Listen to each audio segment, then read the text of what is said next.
Alright guys, a quick one.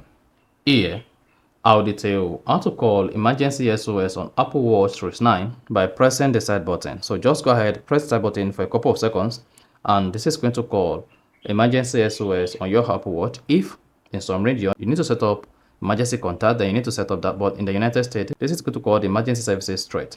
So to do this, just go ahead and press the digital crown once to exit the watch face. On the app menu, click on settings. Now scroll down the settings page until you get to SOS. Click on it.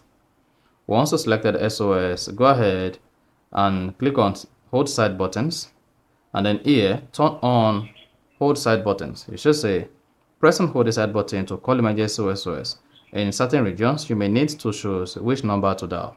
And once it is enabled, then you can easily go ahead, press the side button and hold it on your Apple Watch 9 to call emergency number. So that's exactly how to enable call emergency number using side button on Apple Watch 9. So if you found this offer informative, please don't forget to like and then subscribe.